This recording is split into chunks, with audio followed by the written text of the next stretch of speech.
तो मेरे प्यारे भाइयों, मेरे लाडलो, एक बार फिर आ गया तुम्हारा भाई नई वीडियो के साथ। और आज की वीडियो जो लेकर आया, इसमें बहुत तमाशे होने वाले, क्योंकि ये जिनके ऊपर वीडियो है ना, उनके जिंदगी में भी बहुत तमाशे चालू है।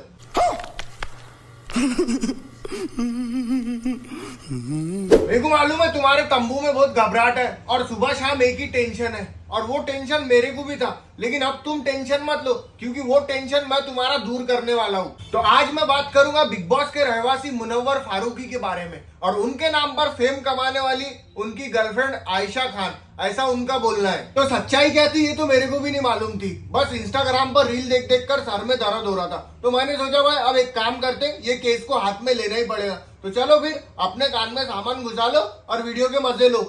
आपको मिलवा ही देते हैं उनसे।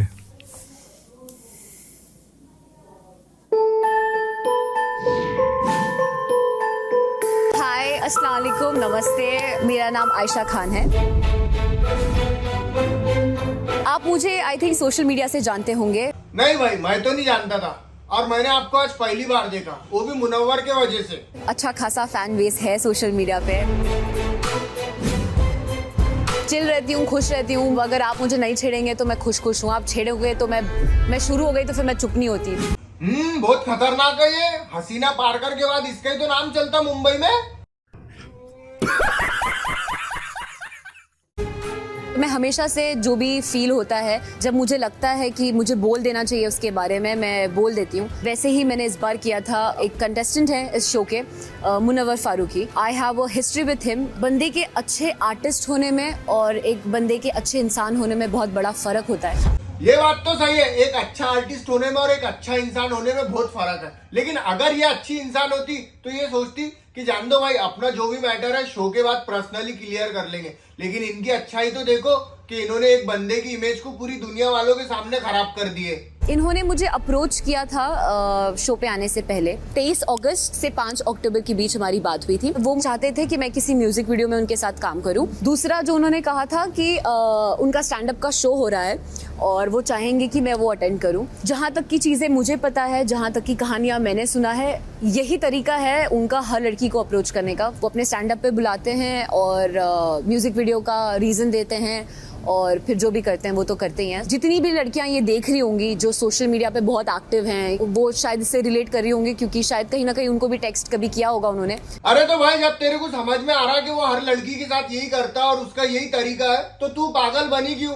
जब तेरे को इतना सब मालूम था तो तूने तो सावधान हो जाना था ना, और ये बोल देना था कि भाई तू हर लड़की के साथ यही करता, मेरे को तेरे साथ आगे बात नहीं बढ़ाने की है। जैसी उनकी हिस्ट्री रही है, इट्स अ सेइंग कि गलतियों की माफी होती है, गुनाहों की नहीं। बहुत बड़ा गुनाह है वो। जैसा कि मुनव्वर ने 2-3 बच्चे पैदा करके इसको डिवोर्स दे दिया, और जो उन्होंने किया है वो गलती तो डेफिनेटली नहीं है, गुनाह है। इन्होंने जैसी इन्फॉर्मेशन मुझे दी थी उस हिसाब से ये सिंगल थे। शो पे जाने से पहले आप मुझसे कह रहे थे कि the last night in the town before going on the show, will spend it together, will have a quality time, this and that. Show पे आप कह रहे हैं आप कमिटेड हैं, और वो देखते ही पता नहीं कैसे एक्सप्लेन करूँ, क्या ही धक्का लगा कि मतलब ये सारी जो बातें थी कि आई लव यू और आप जैसी लड़की से तो शादी करना चाहिए और पता नहीं लाखों फलाना बातें, तो ये सब कुछ झूठ था। समझ ही नहीं आया कि क्या हो गया मेरे अंदर। टू बी ऑनेस्ट है रेज। मतलब आप कहाँ क्या समझा था, आप तो शैतान निकले। मैं शो पे जा रही हूँ इसी आशा के साथ कि आप सीधे सीधे माफ़ी मांग लीजिए। आपको तो पता ही है कि आपने गलत किया है, तो आप माफ़ी मांग लीजिए, मैं आपको छेड़ूंगी भी नहीं। बट अगर आप उसके साथ गेम खेलना चाहेंगे और फिर जैसे आप झूठ बोलने में तो बहुत एक्सपर्ट हैं ही, और झूठ बोलेंगे तो फिर हमारे पास तो सच पूरा का पूरा पड़ा है। वाह, दीदी की सोच को और दीदी की समझदारी को सलाम है। और दीदी का शो पर आने का रीजन है कि मुनव्वर ने उनसे माफी मांगने होना। तो मेरे को एक बात बताओ, अगर सचमुच दीदी को मुनव्वर के माफी से मतलब रहता था तो ये चीजें शो के बाद भी हो सकती थी। लेकिन ये सब बोलने के बात है। दीदी को माफी के साथ साथ फेम भी होना था और अच्छा बड़ा नाम भी होना था, और एक आधे बंदे की इमेज भी खराब करने की थी, इसलिए दीदी शो पर आए। ये बोलो ना। ये बड़ी अच्छी बात कही आप। तो अब एक काम करते, अपन मुद्दे पर आते, और तुम भी तुम्हारे आंखों से देख लो और कानों से सुन लो कि मसला क्या है और इनका रिश्ता क्या है, ठीक है? अस्सलाम वालेकुम। वालेकुम अस्सलाम। कैसे हैं आप? हाँ, अस्सलाम वालेकुम। वालेकुम खैरियत? बिल्कुल। बैठिए। बिग बॉस ने बोला? हाँ, आप मिलने आए ना? Yes Bigg Boss. हाँ, आपने जो कुछ भी कहा, of course we can have a conversation उस बारे में। You want have it right now? I think बहुत टाइम है हमारे पास, पहले घर देखते हैं, श्योर। है ना? और ऐसा तो है नहीं कि पहली बार घर दिखा रहे हैं हम, पहले भी देख चुके हैं हम। बिल्कुल। आइए।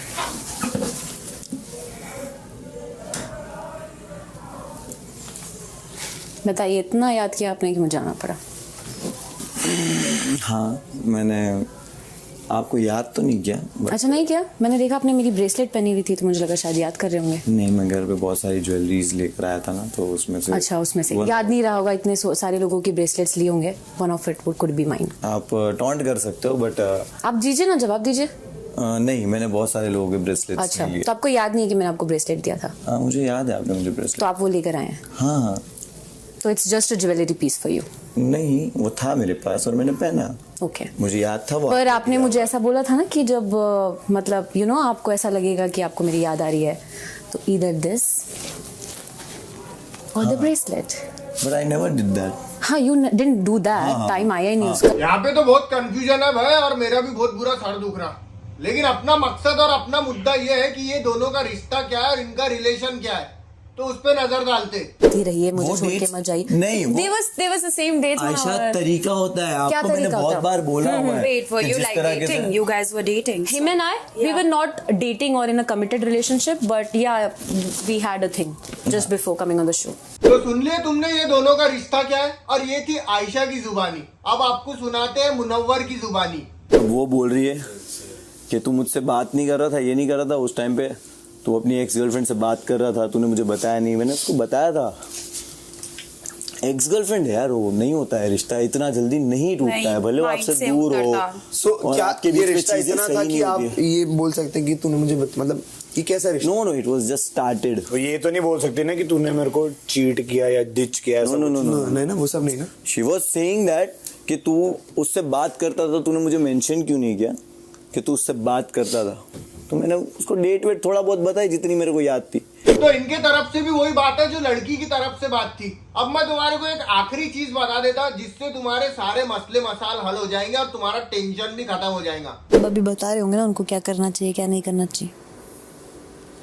शो तो चला ही लेते हैं वो अपने, इससे चल ही जाते हैं सब उनके इशारों पे। So you guys were together before. No, we were never in a committed relationship. Okay.